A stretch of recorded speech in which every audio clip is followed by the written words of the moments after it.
Hello, my name is Jordan Dack, and this is my Geo final. I'm going to try and do this as quickly as possible because I previously submitted a video, but YouTube informed me that it is too long. So I will try to do this in around 7 minutes, or just as quickly as I can sum up my points here. Alright, question number 1. On Saturday, November 23rd, we received our first snowfall for the year. How did the snow event relate to the article from Harmon? Is the November timing related to the intensity? And was the cold winter earlier this year a potential factor? Close my door real quick. The Harmon article is an analysis of long-term climatology and of heavy snowfall in the lower peninsula, or in lower Michigan, due to the lake effect. It's a comparison to the lower and eastern parts of the United States. So it's a comparison between lower Michigan and the other parts of the United States, excluding the west coast where it is generally very warm. The data provides, the data can relate to the snowfall we experienced on November 23rd. The article gives us data from a series of different stations that are located in lower Michigan and around the lower and eastern parts of the United States. He selected specifically stations that were far enough inland so they would not be influenced by the climate of the lakes, so the lake effect and such. Over the course of a period of time spanning from 1929 to 1978 is when he took these numbers, this data. The basic trends show that heavy autumn snowfall was more frequent and in larger amounts in the north, so around Michigan's area. The month of November is a part of that statistic, so it does directly correlate with the November 23rd snowfall that we had this year, and it is represented in the data. I mean, not specifically this year, but it directly correlates with the trend we saw during this span of years. It can be directly related due to the autumn snowfall category, which is more intense in the northern states, and that is directly feeding from the data, including Michigan. The winter we experienced earlier this year could affect how our late winter behaves at the very end of 2015 due to the levels of moisture left in the atmosphere from the April-March point of the winter, which so more moisture could mean a more cyclonic atmosphere, making for a very harsh late winter, which we haven't had yet. You know, we're in December and there's still not very much snow, and it's not a very harsh winter. It's not a very cold winter, so the numbers may correlate that perhaps the March-April period of 2015's winter was a more dry period. Less moisture in the atmosphere, making a less cyclonic atmosphere. I skipped question 2. That was the one I didn't do. So here's question 3. In what sequence by type of tree was Michigan lumbered? What were the short-term and long-term effects? Removal of the trees? And was there a major lumbering impact between the UP and the Lower Peninsula? In 1855, French began lumbering. White pine was their choice, so that is the first to go. They used it to build outposts, expand their fur trading enterprise.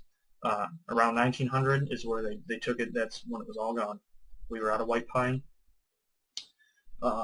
Another reason they took a lot of that was due to the Great Chicago Fire, so we were sending aid very frequently to them. And then after that, in order, we lumbered cedar, hemlock, and then the rest of the hardwoods. Due to the expansion of the railroad, a lot of hardwoods were needed to build the slats for the railroad, so that, again, just a huge portion of those going to that. One large difference between lumbering in the Upper Peninsula and the Lower Peninsula is the separation of species. In the Northern Peninsula and the Upper Peninsula, it's very scattered and it's very sporadic between hardwoods and pines. It's like polka dots. Like, there's no specific areas. That's where the Lower Peninsula, the upper half of the Lower Peninsula is all pine, and the lower half is all hardwood. So it's very distinct in terms of location of species. There were definitely long-term and short-term effects from this. The short-term effects, the positive short-term effects was a massive boom in commerce, trade, sales of like furniture, architecture, railroad growth, and trade. But a short-term drawback was the fact that these massive forests were just blank plots of land with tree stumps. It was a barren waste after you would take from an area. Long-term, very, very, very few, only national or state parks have indigenous forests remaining. There aren't anymore. We improperly lumbered when we first started doing it. Things are different now, obviously. Now we clear cut and we can regrow where we cut down. So long-term effects, very few indigenous forests, and I'm sure there are definitely several species of animals that went extinct due to that, or were on the edge, definitely endangered now. But the white pine is a completely gone species, other than the national or the state parks. The hardwood pines, as you mentioned in one of your videos, very few white pines left you can find. And some forests never properly regrew, were never reclaimed by nature correctly. Question 4, which bulk commodities shipped on the Great Lakes are synergistic in that they are related to and lead to a single product? What is the role of the sulaks in this synergy, and does it have a temporal/seasonal limitation? Bulk commodities such as iron ore, coal, steel, and grains are synergistic and frequently shipped on the Great Lakes. The automotive industry is a massive part of Michigan's economy and the northern economy in general. A lot of industrial, so that is directly synergistic. We ship and we receive several different metals, types of ore that we put directly into our automotive industry to build and to grow and expand. It does have seasonal, reading the wrong part. I know, like I said, coal directly feeds into our use of energy, something we use, something we send other people so they can use it, used by everyone. And wheat, same thing. Michigan has a lot of areas where we will harvest wheat and we'll make bread with it. It's a very, very synergistic product. Very versatile. We use it to make a lot of bread. But yeah, it's very synergistic. One purpose for all of those things, essentially. The sulaks are the most essential part, probably, of trading on the lakes. It allows boats, ships to move from one area of water elevation to another. So it's essential. So if a boat wants to travel to a certain part of the lake, it's going to have to go through the lock. If it doesn't, then it can't get there. And trade will not be able to commence. It is seasonal. There is a trading season, and when it's not trading season, the locks are usually down because they will undergo repair and inspection because they need to be very closely maintained. It's a very, very big process to operate a lock. All right, on time. How, if any, has the economic potential of Lake County changed since the 1950s? Were the events in the past or recently added events that make the difference?